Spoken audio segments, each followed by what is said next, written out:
Okay, boom! Ladies and gentlemen, here we are again, and once more pulling the pin, the metaphorical pin, on the purple hand grenade. And we'll see who gets pissed off with that particular catchphrase first, you or me. I want to answer some more of those questions. Remember the 30k Q&A? I got a welter of questions, a deluge of questions, and I'm working my way through it. This is part 3. And if you haven't subscribed to the Noel Hand Grenade channel, do so this instant, I insist. Okay, so these are some of the questions. Let's see if I can rattle through a few. And immediately there's one that I might not be able to rattle through. Avarith, if you were asked to debate someone on a topic, would you? Yeah, if I had the time. It's difficult to schedule. I'm only available sort of UK daytime a couple of times a week.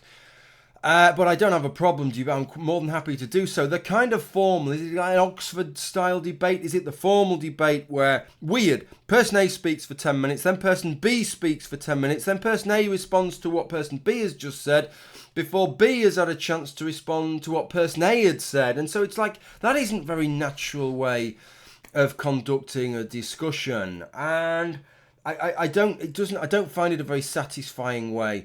You want to try and uncover the kernels of truth of both positions, if there is a kernel of truth. And is there some compromised position? Is there something to be found there? Is there some truth in each thing? Whereas it's a very confrontational way of holding a debate. It very much seems to be about winning or losing than a search for the truth, or any kind of position that's compromised within a social setting, which is what we need a lot of the time. And in society, it's not always about the truth. It's about what we can actually use, what will actually pragmatically work within a society. It seems a very poor format for that. And I've seen people like William Lane Craig, even Kent Hovind, get the better of people, which will appear to be poor arguments, especially in fucking Kent Hovind's case. But because they're very much prepared for that very odd debate format, they're good at winning the debate in that very tight, rigorous format. So a less structured format with a good person controlling that discussion, a moderator controlling that and steering it in the right direction, then I think you can have a good debate. You have a good debate without a moderator. Are you planning to set up a Discord server, or would you want someone to do that for you? No, I'm not planning to set up a Discord server. I'll be honest, I don't have a fucking clue what a Discord server is, other than Kraut and T had one, and they got up to a few naughty things on there, really, and it didn't pan out very well. Would I want someone to do that for you? I wouldn't think so, because I don't even know what one is. Okay. What is the one conspiracy? This is Sam Lowry. What is the one conspiracy theory you wish were true or amused you the most? I don't know if there's any I wish were true. Amused me the most. Maybe that the moon landings were done in a studio, right? Recorded in a studio. I mean, how ludicrous! I tell you what amuses me. The sort of like the level of amusement is proportional to how impossible it would be to pull them off, given the number of people that were involved. And this is the thing with me. Whenever I hear a conspiracy theory, I immediately start thinking all the people that would need to be in on the ruse, and the likelihood that you'd keep them all in check decades down the line. And when you have the moon landing, you had a space race with the fucking Soviet Union, right? And as if the Soviet Union would allow them to get away with propagandizing that they'd been to the moon when all they'd been in was a fucking studio, and get all the kudos for having done that. It's beyond ludicrous, but I'm not really into my conspiracy theories. I roll my eyes at most of them, to be honest. I'm not, the governments of the world, the fucking Illuminati, I'm afraid, are firmly pulling the wool over my eyes on all of this. Evidence asked, member of Mensa, ? No, I'm not a member of Mensa. I was a member of Mensa at one point. How old am I now? I'm 45 now. What would I be? 27, 28? It was a bit of a day out, really. I applied to do the tests to see if I could do them. About an hour and a quarter drive to Doncaster. I sat it in a hall with about 20 people on an aerodrome, and you had 2 IQ tests. You had to pass one of them. And of course, to get into Mensa, you've got to be sort of 2 standard deviations from the mean. which is like the top 2%, 1 in 50, and I passed both the tests. One of many, just I suppose, I got a, if you calculate the mark, it came out as 1 in 60, and the other one came out at about 1 in 250, 1 in 260. Can't remember what the scores were, to be honest, though. Always remember, if anybody quotes you an IQ mark, it means nothing without knowing what the standard deviation is for that particular test. I think they're typically 15, 16 and 24, but that means that for one test 130 is equal to 132 on another and 148 on another, so very different numbers can be the same thing dependent upon the particular test. That's bored you enough with that. Why Noel Plum we've had, what's the Sapientiate? Okay, I would have thought there shouldn't be the second I in that. Anyway, what is the biggest change of opinion you've had in the last 5 years? Oh, that's a good question. I'm not really sure what the biggest change of opinion I've had in the last 5 years. I've had a few changes of opinion since I joined YouTube, but none of them have been sort of direct. I've been pretty stable, you know, and maybe that's a function of joining YouTube at the age of sort of 35, 36, starting doing this. It's different to starting when you're 15 years old. You know, the difference between being a 15-year-old and a 25-year-old and being a 35-year-old and a 45-year-old is a different thing. So the changes that I have had have been gradual ones, just changes. Trans people would be one maybe in the last 5 years. Yeah, I've stopped the mock. You know, I wouldn't have really thought. I just kind of thought of it, I suppose, like a lot of people do, as a bit of a joke. And now I can imagine what a difficult situation that you would be in if you have issues of gender identity and your perceived gender identity doesn't match your biological sex. And yeah, I have a bit more empathy and appreciation, really, I suppose, with regard to that. And this is something that most of you will know I'm on board with, right? Biological sex is properly a binary. You produce sperm or you produce ova. That's it, right? There's no third thing that you can produce, and the whole business of biological sex is there not to define individuals, it's there to define a process, and so that label is there to parcel people in terms of how they function into that process. Genuinely, if you don't fit into that at all, then maybe the right thing is to say, well, those labels aren't appropriate to you because you don't fit into that model. But in terms of gender, I can understand why that's a spectrum. Being a man and being a woman is a spectrum. I mean, just if you think of all the people who identify as man or the people who identify as woman, they're all the same. Those things cover a vast array of different ways that people express what they are or how they feel they are. So I can quite understand. There's no reason, there's nothing that precludes brains from developing different identities to physiologically the rest of you there. So I have no problem with that, and I've changed on how I think about that. Okay, German Pepe. I do have an interesting question to consider. Would you describe the Abrahamic Faiths as misogynistic? The first instinct is usually yes, women were or treated badly, but so were our men. Okay, so this guy is then going to go and answer his own question. Yes, I do think they are misogynistic. I don't think every instantiation in modern society of those faiths is misogynistic, but their roots are. Yeah, and yes, there are responsibilities and onus is placed on men,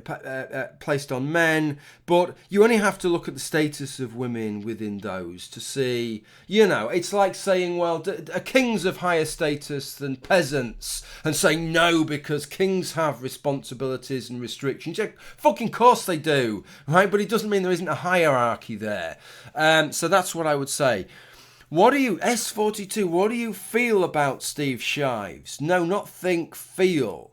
I feel a bit sad, actually. I feel a bit saddened by Steve Shives because he's not the Steve Shives that he was, and I don't understand the process. And I'm not sure that the way Steve Shives is the way.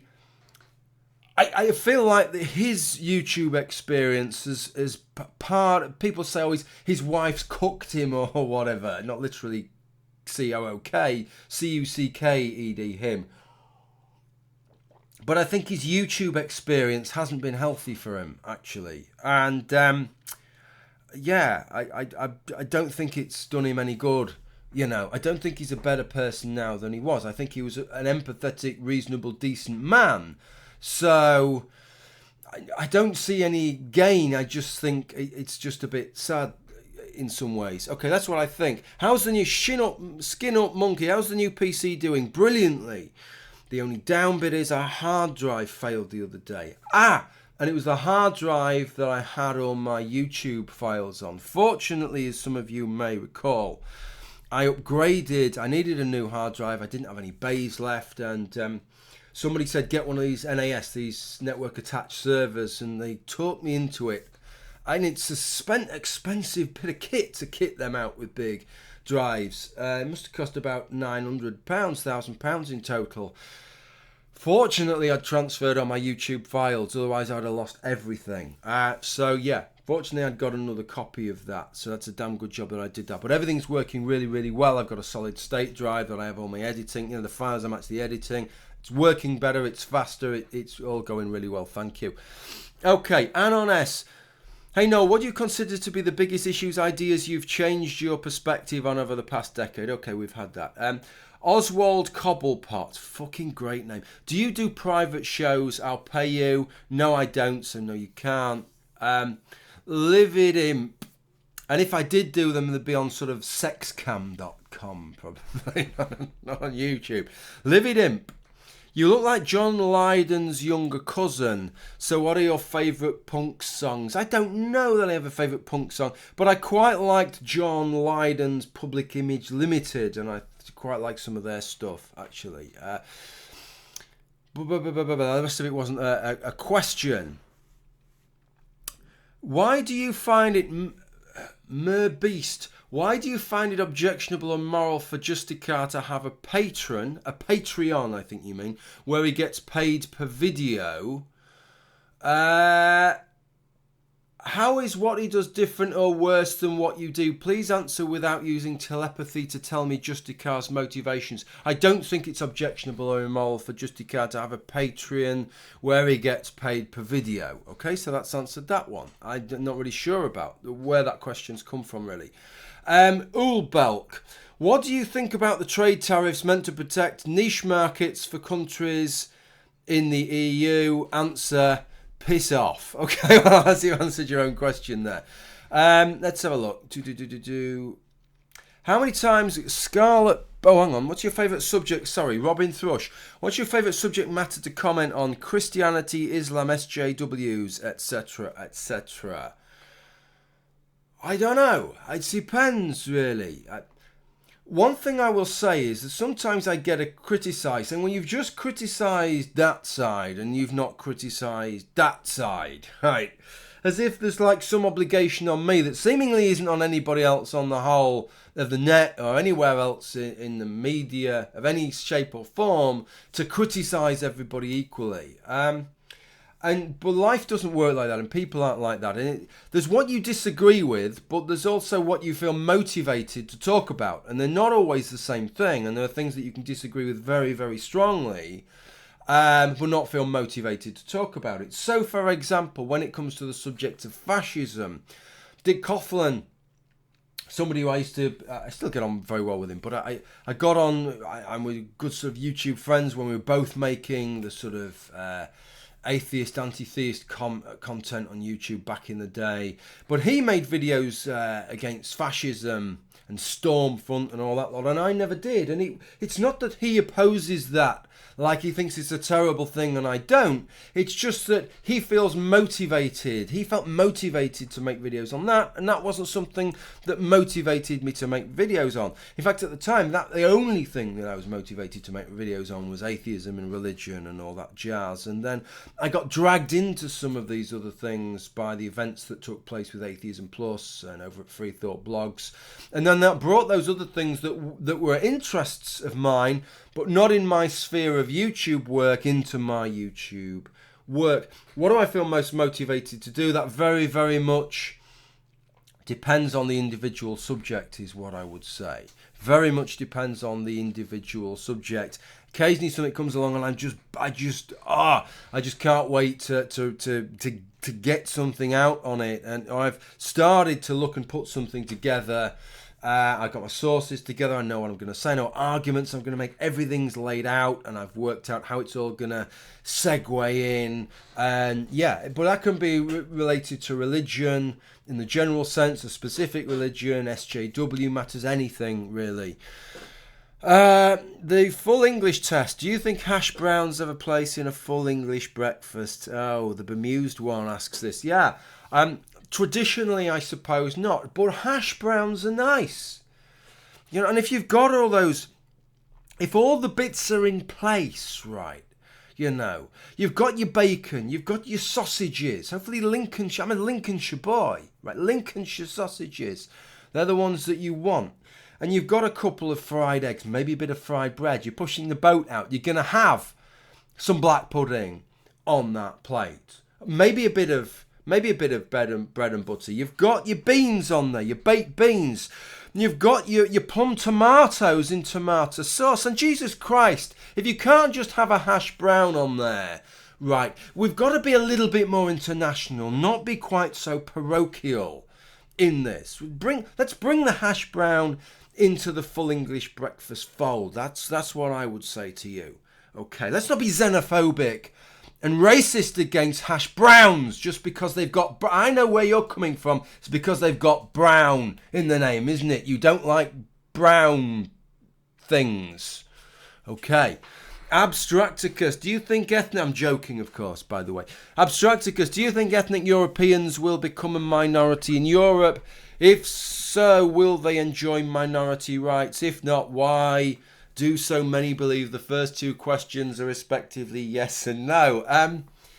To be honest, I couldn't really give a flying shit whether ethnic Europeans become a minority in Europe, because I'm not bothered so much about people's ethnic origin, but I am bothered about what people believe and what they think.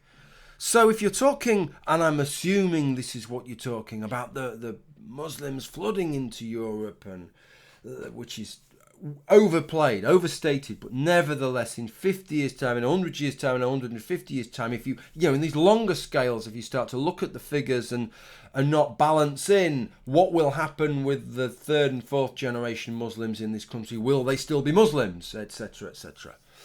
But if the present levels of immigration, which I think are excessive, they are greater than we can really sustain, certainly in the UK, if that carries on going, is there going to be a cultural crisis? Then I think, yes, there will be. I think there will be. And I'll be honest, I don't want to live in a Muslim majority country, and I think a lot of Muslims actually don't want to live in a Muslim majority country, and they're quite candid about that, and often they've left Muslim majority countries because they weren't very nice places.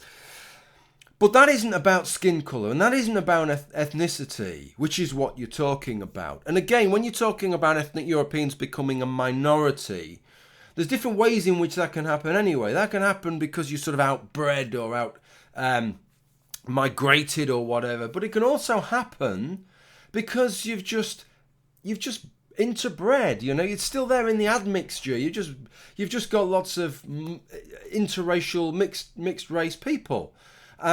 Which is absolutely fine. I have no problem with that whatsoever. So it's not as if you've disappeared as much as these other people have disappeared, if you like. If you've an issue with that, that's your issue. That's not my issue. My issue would be a cultural issue and actually a fear. That I like the kind of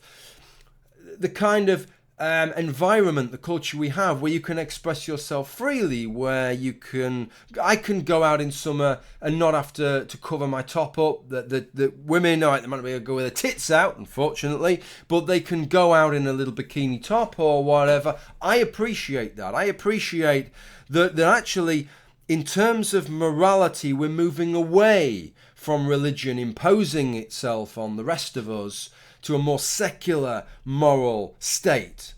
I don't want to go the other way. That's what I don't want to do. Aliostic Will. The formula for YouTube success seems to be more black and white approach to issues over the good faith attempts to understand others' positions. Have you ever been tempted to create more antagonistic ponage style videos? If there's something that I feel pretty hyped up about, if you've watched enough of my videos, you'll know that I'm prepared to show that on video. What I'm not prepared to do is misrepresent what I think.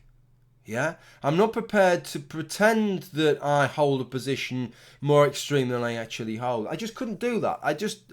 It's not a game to me, right? This is, what I say is what I believe. And I don't want to have to prop up an argument that I don't actually believe, and then have to prop up that with other arguments. And in the end, you make a whole foundation of lies and bullshit that points to a version of you that doesn't actually exist. I don't want to do that. So no, in terms of that, no. 1138, would you say that you're a pseudo-intellectual? I suggest, probably from the fact you're asking that question, you think I am. No, if I was a pseudo-intellectual, then I would have to claim that I'm an intellectual and not be an intellectual. As I don't claim to be an intellectual, I don't think that I'm a pseudo-intellectual. I'd suggest that it's probably quite an intellectual answer I've given you to that one. Someone has to ask if traps are gay. And probably somebody will, I would think, at some stage. But you haven't, because you didn't use a question mark. More seriously, has there been any word from Winters, Shives, etc. on the conference being cancelled? I've not heard anything from Winters. I saw a written comment from Shives. That's all I've seen at the moment. Also, who are some of your favourite favourite content producers that are apolitical in nature? I don't know that there's that many that are apolitical in nature. That's a good one. Somebody who I like, I know the Gamergators will be horrified at this, but I just think he's funny. I like his content. Jim Sterling. I do enjoy watching Jim. I enjoy his point of view. I enjoy the way he makes his videos. He makes me laugh. I like a bit of Jim Sterling. But is he apolitical? He probably isn't entirely. But most of his content is video games related, so I like him. Another one would be, what's he called? Ralphie Talks, Ralphie Reviews, Ralphie something. If you search for Ralphie, Ralfy, and whiskey, he does reviews of single malts. And a review will last 20 minutes and he'll do a tasting and all this, but he always talks about something else. Right. Ralphie stuff. That's it, Ralphie stuff. And he always he always spins it. There'll be 10 minutes of the review and 10 minutes will be talking about something else to do with whiskey or something that's like really interesting. And you think, how the fuck has he managed to do like 500 reviews and always have something else to talk about? I'll tell you why, because he really, really fucking knows his stuff and he's a very engaging guy. Have a look at his videos. Okay, Liam McNabb. Are traps gay? So somebody did ask that question. Are traps gay? Some of the time, I would suggest. Emmett, have you ever considered shaving your head so we can gander at the glorious cranium? Do I really need to? I would have thought that, like, pretty much I'm there, aren't I? You can probably you could knock up an artist's impression in Photoshop, I would think. Also, where do you think the West is heading as a civilization? Total authoritarianism, nationalism, collapse, neither of them. I don't know about the West.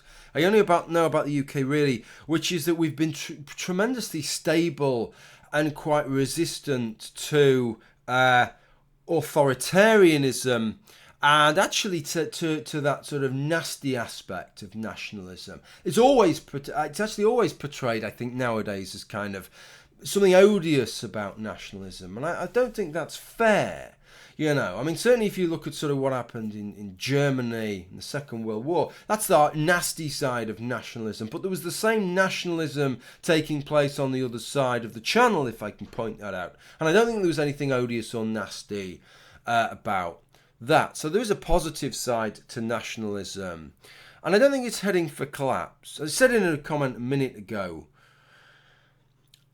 the net level of migration in the UK is about 230,000. The gross level of immigration is almost 500,000 people, something like 400,000 people a year. That's a big fucking turnover. That's a big turnover of people. That's a big influx of people. And I don't mind people from other cultures coming in, but But there's only a kind of level, I think, that you can successfully integrate people at. And I think we're very much at the outer limits of that, in actual fact. And I think for the benefit of everybody, of all cultures within the United Kingdom, there is a potential danger with regard to that. But outside of that, I don't really see... I think there are bigger dangers. The environment is a bigger concern. The general AI, the advancement of general AI, and what will happen with regard to jobs when it's not just the mechanical jobs that the grunts do that get mechanized, but when it's the thinky jobs at the top of the food chain, the doctors, the solicitors, the people like that, the engineers who are being replaced, right? That's going to be more of a concern, and we're going to have to start looking actually at what we teach humans to do, because some of the things we're teaching them, it might not be any point, because however good, you get your first at university, but there's a fucking robot that's 100 times better than you are already.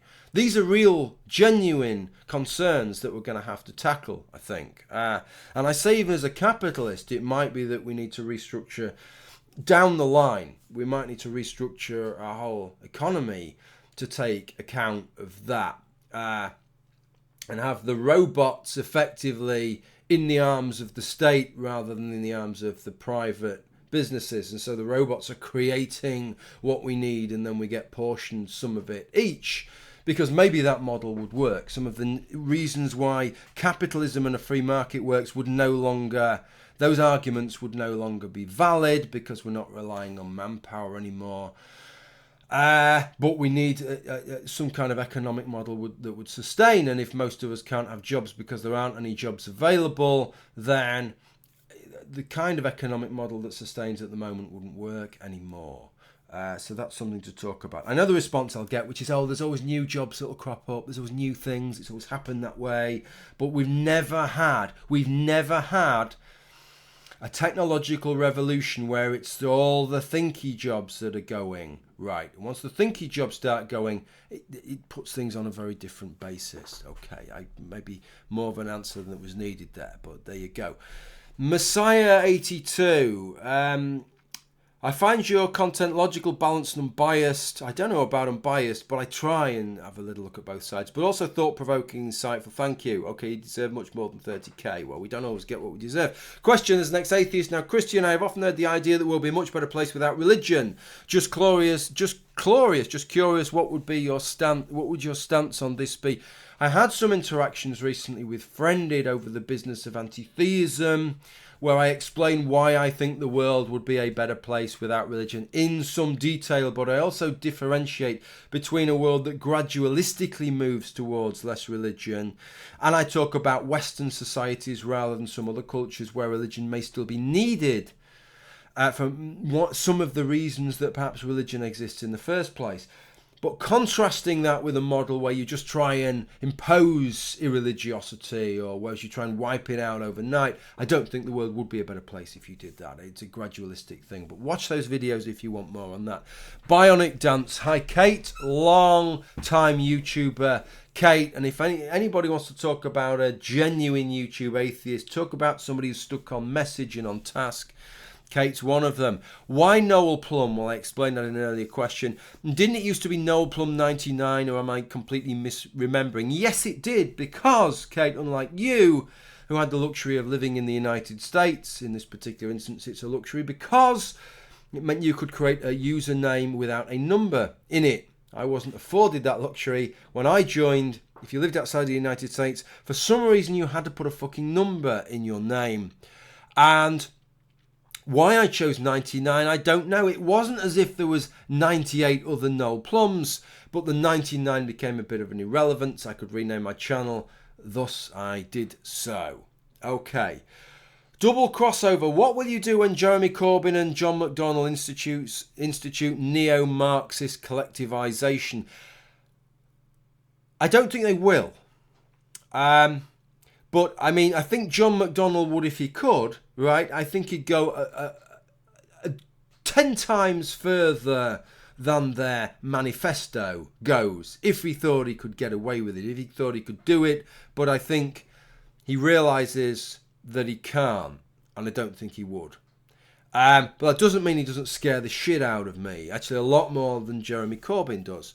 Billy Bong, isn't it sad to see most skeptic YouTubers nowadays think that atheism is stupid, isn't necessary at the moment, and more concerned with discussing ethno-states? I don't know that most skeptic YouTubers think that atheism is stupid, but there are skeptic YouTubers that are not atheists, and there are skeptic YouTubers that have issues with atheism or are not, who can see some benefits to religion. Just let me remind you of something. And I say this as an anti-theist, and I say this as somebody who has these positions that I think the world would be better without religion. This is a discussion I had with P.Z. Myers back in about 2012, 2013. He wanted to go and talk at, I think, TAM, the amazing meeting, and talk about why religion's a load of crap, and they told him, no, you can't, because that isn't something we discuss. And he made this big play on Faringula.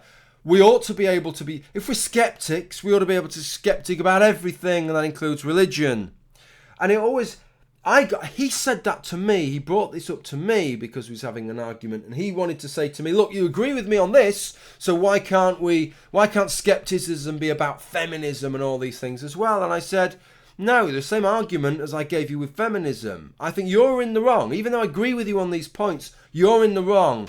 And the people involved in TAM are in the right. Because just because it's called a skeptic movement or a skeptic event doesn't mean literally it's about being skeptical about anything. Any more than calling it Free Thought Blogs means that you're free to take any position you want, right? The name doesn't necessarily tie in with what it means. And just as free thought has meant something not quite the same as what you would expect it to be, so has the label skeptic. And traditionally, skeptic societies have been about certain things and not about other things. They've been about Bigfoot, UFOs.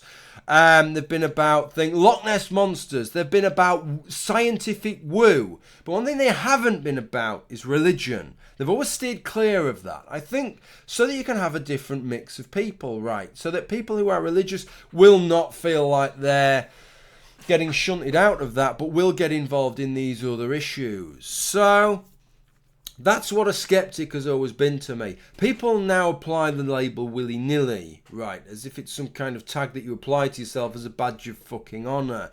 If that's what you want to do, crack on with it. I'm not going to stop you. But the whole business of skeptic YouTubers, it's kind of bollocks to me that in terms of discussing ethno-states, that's one of the issues of the day, right? And I think maybe the discussion is getting a little too, as it happens, a little bit too focused on this. But it's an important thing. If people are proposing something as fucking ludicrous as turning the United States into some kind of ethno-state, and odious as far as I'm concerned, then I think that it's good and right and proper that people will tackle that. As Majid Nawaz says, who runs Quilliam, previously the Quilliam Project, it's better to have these things as a debate. If you don't have these things as a debate, then what happens is it means that people talk on these things unopposed. That the bad things never get challenged, and that is a concern, I think. I am very much of the school of thought of Quilliam and all that it's much better to get these things out in the open so you can discuss extreme positions. And if you believe, right, if you believe what you believe and you believe you've got the right arguments, why would you be so averse to discussing these things? Let's have a look. Where are we next? Robert Hadfield, what happened to your 3 good books series? From the description in the very first video, I and possibly many others was expecting a series of at least 4, possibly 6 videos. Are these 2 the only ones that make up the series? I did think I'd made 3, actually. I did think I'd made 3. If I only made 2, I apologise, and I did intend to make more. Maybe I'll make some more this year. What's the next one? Colin Dupay. I've recently been entertaining the idea that a significant percentage of the population has a predilection for using religious thinking over reason, and that there is never going to be a choice of no religious bullshit, simply which religious bullshit. Do you think it is possible to distill a third option, a new religion for maximising human flourishing that can actually compete against this subscribe or die style? if we assume that religious thinking will never go away, is this a project that we should be working on, or should we pick the most benign offering available and try to make the best of it? Okay, and then he says a bit more. Yeah, look, I think people exist on scales, on spectrums in lots of different ways, and I think this is an argument that I made with regard to friendship. That it isn't just simply a case of people being religious or not religious, but there's some people who maybe whatever happens, they're going to have that kind of religious type of thinking, and people that won't. Even in the most religious societies, there have always been people that are very sceptical of religion, and it just doesn't. They just see it as a load of. They think, well, this is just cobblers. This thing that I'm being asked to believe. So even in a society where everybody is being properly indoctrinated, such as you had in the United Kingdom hundreds of years ago, such as you still have in some countries now, you'll still get some people who fight off that. And you'll always get people at the other end of the spectrum. Even if you take away all the traditional religions, they'll just believe in all this healing power of crystals bollocks, right? They'll just pick up on something else. But then there's lots of people in between. And that's effectively, you're trying to push that little marker a bit further one way or the other. There will always be people who are religious in thinking. What I would like to do is to extirpate the sting of the religious minded. And that involves several things. One would be is to try and take away that religious thinking, because even people who are religious thinking don't employ that to all of their lives. If they did, they wouldn't. They have to employ much more logical thinking and more rational analysis of evidence in other parts of their life to get by on a day-to-day basis. I just try and apply the same things throughout. Other people don't. They take certain things on faith. What I would like to do is to try and reduce the circle of the things, and this is something that we do. So, for example, when you're tackling something like creationism, you're not necessarily stopping people from being religious, but you're taking another sphere that their religion is imposed upon and removing that one, so that they're thinking scientifically about that rather than just it being an act of faith. And the other thing is to extirpate the sting in terms of what the religious beliefs actually are, of the kind of religious beliefs that they hold. Because some beliefs clearly don't have the same impact. If you believe in the healing power of crystals, right, then other than the fact that you personally might go to a doctor a little bit later than you would have done otherwise, it's not impacting on everybody else, right? It's not telling everybody else, you can't have an abortion because I think it's morally wrong for anybody to do it, and I can't stand by here and allow you to murder your unborn child, so you've got to live by my standards, right? It takes all of that out of the equation. It means that we can have the discussions in the public sphere that we need to have on where we're all arguing in an honest manner, where the secular arguments that some people make aren't the sort of mot to the bailey of their actual religious arguments that underpin them, that are hiding away in the background. Okay, let's have a few more. Scotty B, what was the most satisfying moment you've experienced as a firefighter? I have the utmost respect for people who've chosen that career that requires a daily commitment. I spent 20 years of life in law enforcement. I have some idea of what your job requires. Thanks, Noel, for your service. I don't know about the most satisfying moment. I think the most satisfying moments are sometimes when a building's going really well, burning really well, and you go in there as part of a team with you and one other usually, and you come out dripping wet, tired, exhausted, you nearly used all your air up, and you've grafted and you've worked and you've applied the sort of skills that you've developed, and I just get a real sense of satisfaction with that, because that's applying the most basic part of my trade, if you like.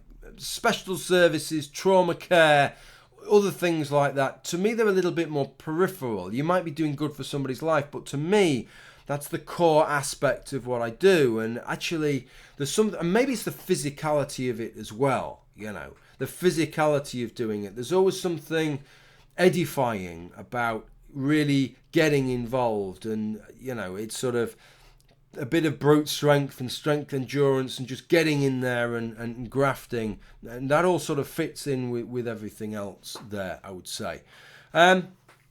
Daisy Pumpkin 23. Do you ever wish that you did have religious beliefs, and if so, what situations or feelings trigger that wish? No, I don't think I ever do, really. 2, which religion would you most want to be true? I don't know about that. I've always had a bit of a soft spot for those, I don't know if it's all Hindus or those types of Hinduism that believe that Brahman is the ultimate spirit. Of course, you've got this, is it the Trimurti, is that what it's called? The three of sort of Lord Brahma, Shiva and Vishnu, is it? Yeah, I think that's the three.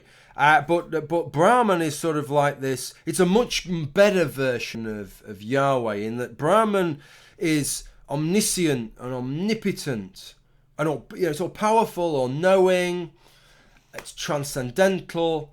But it's kind of like you would imagine it to be. It doesn't give a fuck about anything, because why would you when you get to that level, right? It's like me giving a shit about how an individual bacteria on a planet 100 million miles is thinking. It's just fucking bollocks, isn't it?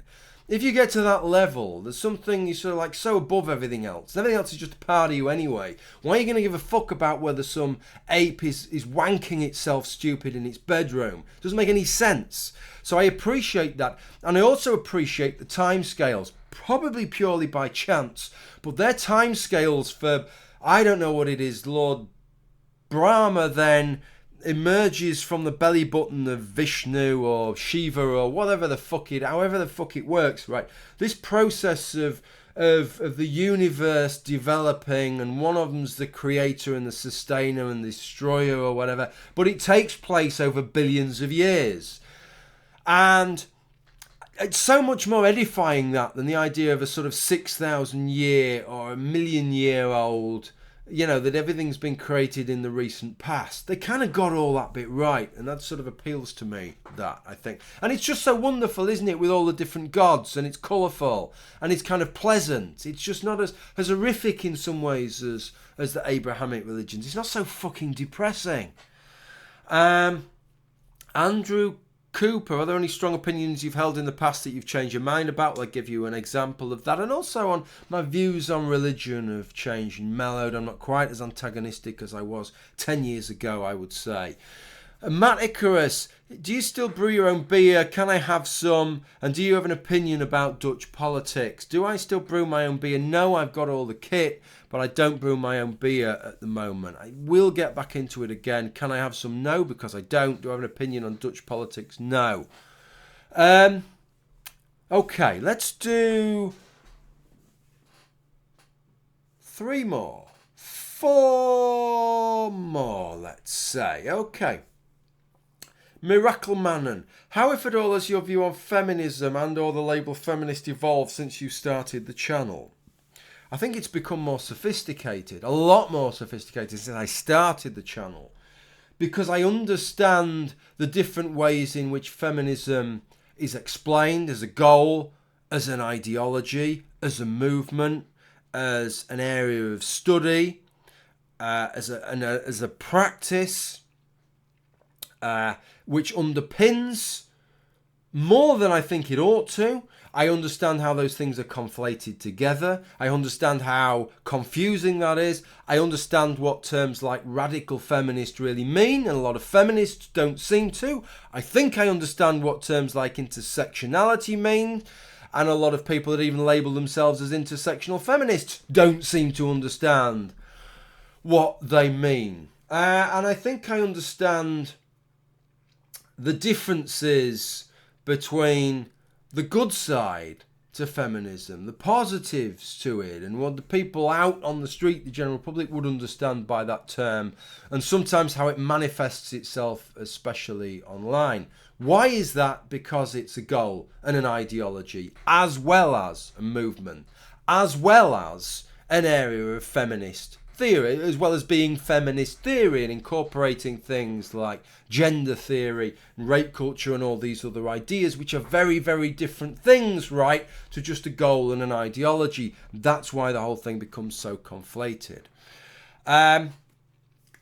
So, yeah, that perhaps answers that one. Christopher Bell, can we see more of the cactus? Perhaps you could give it co-host credits or something. Why not then? So let's get the cactus. Let's get the cactus on screen. Oh, don't bloody shit. Don't drop this bastard. Take your fucking eye out.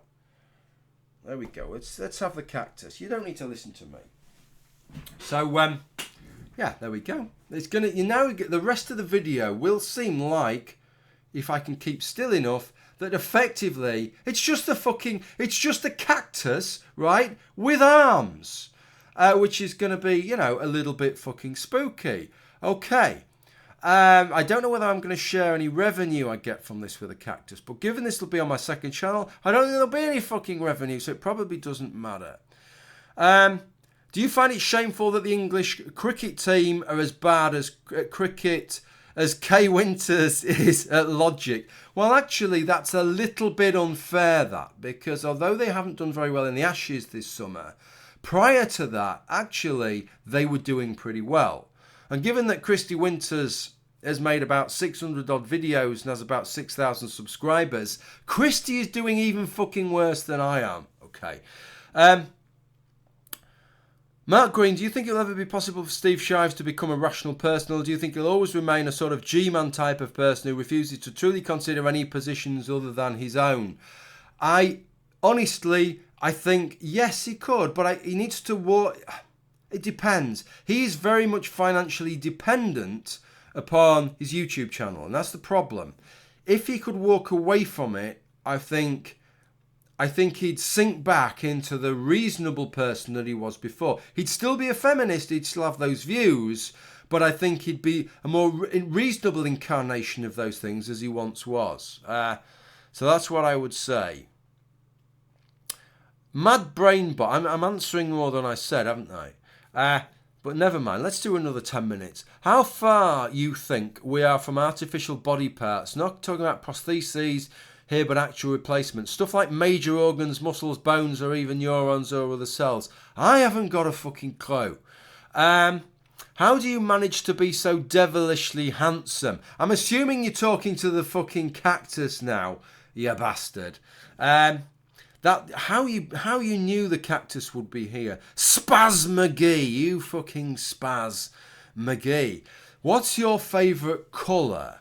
I don't know that I have a favourite. That's a bit sad. Let's be sexist here. That's the kind of thing women have, isn't it? A favourite colour. And I think maybe if you did a study, sounds sexist, but if you did a study and asked men or women what's your favourite colour and put down a series of colours, and I don't have one, stop being such a twat, I think you'd find that more women would have a favourite colour than men, and most men would answer stop being a twat. Gaius Garden, for something a little like, what's your favourite video game? I love the background decor, so I'd like to know a little bit about Noel the Gamer. There's so many games that I've played that I've loved playing over the years. I think maybe the game that I've got the most out of has been Skyrim. I've just played so many hours of that, with the basic game and then leaving the basic quest and doing the others. I love the environment. I love that kind of harsh, snowy, mountainous. I love I just enjoyed exploring. I enjoyed the terrain. I enjoyed just the places that you visit, and then all the mods. All the mods for different locations, for different quests, for big-titted birds in bikinis. The whole fucking gamut, right, of mods. Absolutely brilliant. I'm a Fallout 4. You can see I've been playing a lot of Fallout 4, but the environment's not the same. It's a depressing environment. Skyrim was uplifting. Kappa P, again, I'm on the cricket. Why are you pommy bastards so bad at cricket? That's racist, isn't it? Pommy bastards. Nowadays that would be regarded as racist, and honestly, you should be banned from the internet. Actually, why are you bad at all sports? We're not bad at all sports. Actually, look at the last Olympic medal table. I think we were like third or something like that. So fuck you, right? We're fucking brilliant. We're only good at sports, though, where you can sit down. So it needs to be like cycling or rowing or horse jumping or talking shit into a webcam, really. They're the things that we're good at. Josh, do you believe systemic racism exists in the UK or US? Yeah, I should think it does, actually, in different forms. And even some of the things that the people talk about, they call in the States reverse racism. I know that isn't a term, it's just fucking racism. Racism doesn't mean it goes in a direction. It just means discriminating against people because of that particular characteristics when it's unwarranted and unjustified.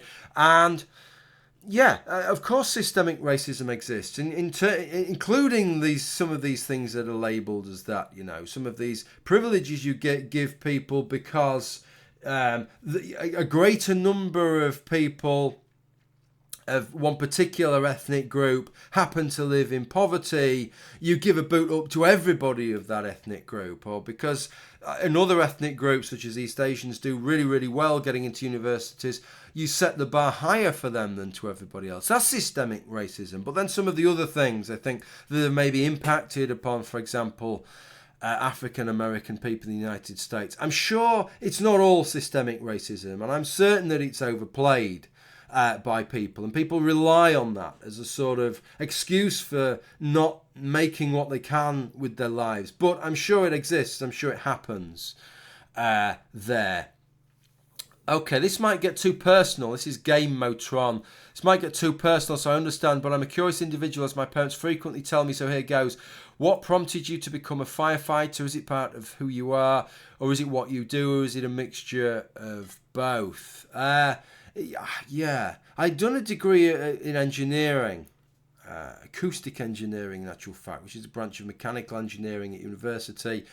There weren't many engineering jobs at the time, and it was struggling to get a job with that. And I wasn't really that interested, I'll be honest, and I knew somebody who was a part-time firefighter, retained firefighter, and he suggested it to me, and it was nothing I'd even considered doing before. And so I thought I'd give it a go, and I applied. And I'm pleased that I did. It's not what I expected to be doing, you know. And if I lived my life again, I'd probably study biology or physics rather than engineering, and I'd probably quite like to go into something more intellectual. But I'm happy with the decision that I've made. I think in both becoming a firefighter and in turning into a cactus. Okay. Enjoy your perspective. What are the main issues coming up with you, our cousins across the pond? See you're having some speed bumps, freedom of speech, censorship, hate speech. I see Count Dankula, blah, blah, blah. Yeah, I think these are becoming issues, and I've poo-pooed them to some extent, the hate speech stuff in the United Kingdom. But it does seem to be getting up to a level. I don't think we're at a level yet, and this is where it'll be a real problem. I tell you what, I'm going to move this cactus now. I'm going to get a bit sick of that. Let me just put that up. I don't think we're at the level yet where I'll be super concerned when you can't even make, there are certain arguments that you can't even make. Right, that's the level where I become super concerned. Where even if you try and watch the words that you use, right? Because a lot of this actually is about tone policing. It's not at the moment. It's not about saying you cannot even express this opinion. The hate speech laws have been enacted when opinions have been expressed not using the right vocabulary. Is that a problem? Yeah, it's a problem, and I'm concerned by it actually. I think it's already at the point where it's becoming dangerous. But where it becomes really dangerous is when you can't even make the argument anymore. Right, that's when it becomes really, really dangerous. That's when you're getting into proper fascist kind of territory, I think. Okay, so that answers that one. Who the fuck are you? That's my question. Well, I'm me, aren't I suppose. I don't know what else to say to that one. I'm a 45-year-old guy who's a firefighter who makes fucking videos on YouTube, answering questions for longer than perhaps I should.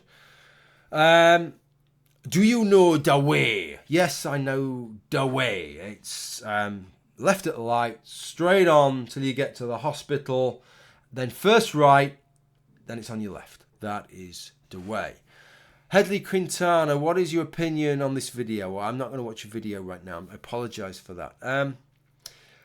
Autismo Akbar. I think maybe we leave this as the last one. Let's leave it as the last one, I think.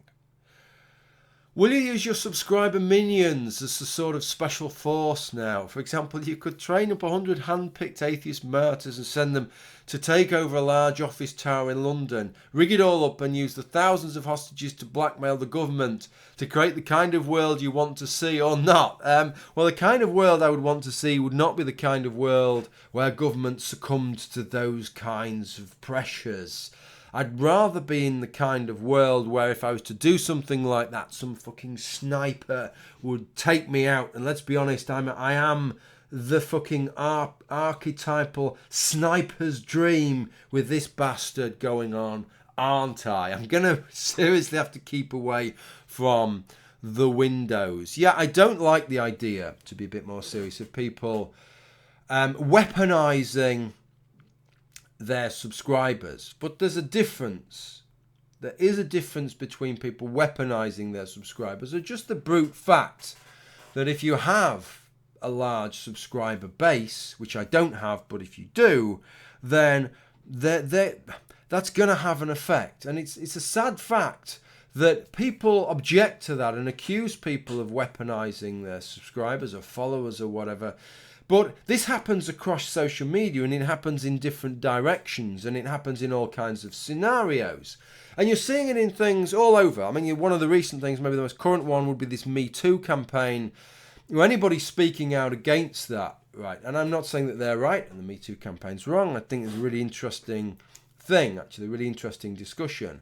But the same thing's happening as if when people are speaking out against that, thousands and thousands of people are descending on them on social media and condemning them for not being lockstep in tune with the kind of, I suppose, the zeitgeist, the sort of the overarching way in which, what the fuck is that? The bird just landed right somewhere. The overarching ethos that's going along with it, the accepted position. This happens across the board, I think, and it's simply just a matter of numbers. And if you look at the tactics, right, and this is something that I want to, let's end with this because this is important, I think, is that in the discussions that we have on YouTube and the friction that takes place, different sides get accusations leveled against them of using this tactic or that tactic. Let's be honest here. There is no side of no discussion that doesn't use dirty tactics, because every viewpoint includes people that are prepared to use dirty tactics. And the reason that some sides use some tactics and other sides use other tactics is because sides use the tactics that are available to them. One of the tactics that evolves spontaneously is that if you have large numbers of people on your side, then a dogpile will take place. It doesn't take a concerted effort. It's just the conclusion of 1,000 or 10,000 or 100,000 people all feeling like-minded that they want to say something negative about what this person has done. Similarly, you'll always get some people who do go beyond the pale, and it might be a horrible thing to say. It might be a death threat or a threat of rape or assault, or your family's going to fucking burn in your house, which is one that I had a few years back. Or you might get, if it's from a side that maybe feels they're more in the bunker, that's smaller in number, then just the same as you would see in a more conventional sort of warfare, you're going to get more guerrilla tactics taking place in terms of flagging and trying to use the system, trying to game the system that's in place to score a victory. Let's try and get this person's channel closed down. Maybe they've infringed on the standards that YouTube set somewhere. So we don't have the hundreds of thousands of subscribers, so we're feeling put upon, so maybe we need more guerrilla tactics, and so that's why you see that happening. None of it is edifying. What I don't like is when you see the difference. Final thing I'll say in this video, there is a difference between those tactics being employed by the faceless eggs on Twitter or by the commenters on YouTube that are resolutely just commenters who we know nothing about by and large other than the few comments that they've left. And when those tactics are being employed, whether it's a big channel or a small channel, but by a channel, by one of those content creators, by one of those people that are actually making the videos, That's a big difference. I'll leave you with that one for now. I don't think I've got an outro to this channel, so maybe I'll just go boom and bye for now.